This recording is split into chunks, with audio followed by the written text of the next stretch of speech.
Big boss Malayalam season 6 ബന്ധത്തിൽ കഴിഞ്ഞ രണ്ടാഴ്ചയിലധികമായി ചർച്ച ചെയ്യപ്പെടുന്ന ഒരു പ്രധാന വിഷയമുണ്ട്. അത് ജിൻഡോയുടെ ഗെയിമിനെ കുറിച്ചാണ്. ജിൻഡോ ഒട്ടും തന്നെ ഗെയിമിൽ ഇപ്പോൾ ആക്റ്റീവ് അല്ല. ജിൻഡോയെ അധികം സ്ക്രീനിൽ കാണുവാൻ കഴിയുന്നില്ല. ജിൻഡോയുടെ ഗെയിം ഏകദേശം അവസാനിച്ചിട്ടുണ്ട്. ഇതൊക്കെയാണ് ആ പ്രധാനപ്പെട്ട ചർച്ചകൾ.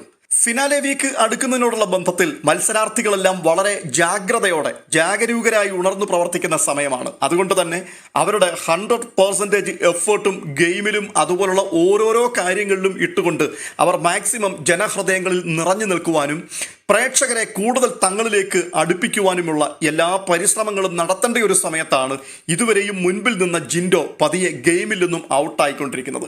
എന്തായിരിക്കാം അതിൻ്റെ പ്രധാനപ്പെട്ട കാരണം എന്നുള്ളതാണ്. ജിൻഡോയുടെ ഗെയിം തീർന്നു, ജിൻഡോയ്ക്ക് ഇനി ഗെയിം ഇല്ല എന്ന് പറയുന്ന ഒരു കൂട്ടം ആൾക്കാരുണ്ട്. അപ്പോൾ തന്നെ ഇത് ബിഗ് ബോസിന്റെ അടവാണ്.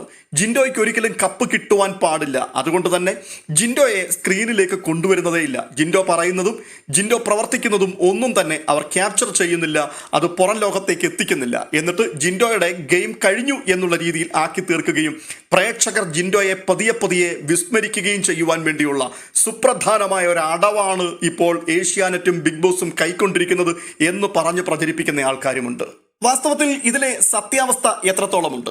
നമ്മൾ ഈ ടെലിപ്പതി സന്ദേശം എന്നൊക്കെ പറയുന്നത് പോലെ ആയിരിക്കാം ഒരുപക്ഷെ അൻസിബ വളരെ കൃത്യമായിട്ട് അതിനൊരു മറുപടി പറയുന്നുണ്ട്. അതെന്താണ് അൻസിബ പറഞ്ഞത്? ജിൻഡപ്പൻ ഇപ്പോൾ ഗെയിമിൽ ഒട്ടും ആക്റ്റീവല്ല.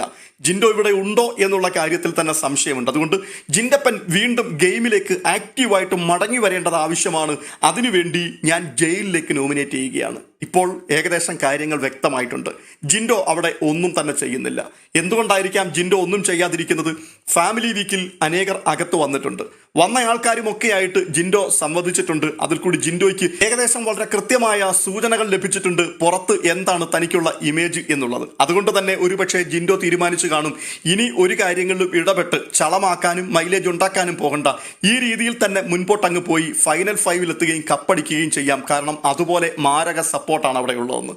അതിൽ ഏറ്റവും പ്രധാനപ്പെട്ട ഒരു കാര്യം, ജിൻഡോയ്ക്ക് വേണ്ടി നാട്ടിലൊക്കെ ഫ്ലെക്സ് വെച്ചു എന്ന് അപ്പൻ പറഞ്ഞ വാക്കാണ്. അങ്ങനെ ഒരു ഫ്ലെക്സ് നാട്ടിൽ വെക്കണമെന്നുണ്ടെങ്കിൽ അത് ടൈറ്റിൽ വിന്നറാകാൻ സാധ്യതയുള്ള ആൾക്ക് വേണ്ടി ആയിരിക്കുമല്ലോ. തീർച്ചയായും അതുകൊണ്ട് തന്നെ ആയിരിക്കാം ഒരു പക്ഷേ ഇനിയിപ്പോൾ ഒന്ന് ചവിട്ടി പിടിച്ചേക്കാം എന്ന് ജിൻഡോ തീരുമാനിച്ചത്.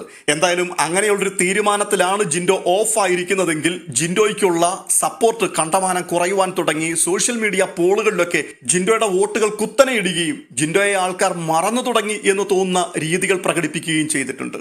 എന്തായാലും ജിൻഡോ ഉണർന്ന് കളിക്കട്ടെ. പ്രേക്ഷകരുടെ ഹൃദയത്തിലേക്ക് പൂർവാധികം ശക്തിയോടെ അദ്ദേഹം മടങ്ങിയെത്തുകയും ടൈറ്റിൽ വിന്നർ എന്ന ആ സ്ഥാനത്തേക്ക് എത്തുകയും ചെയ്യട്ടെ എന്ന് പ്രാർത്ഥിച്ചുകൊണ്ട് നമുക്ക് അവസാനിപ്പിക്കാം. ബാക്കിയുള്ളതെല്ലാം നേരിൽ കാണാം.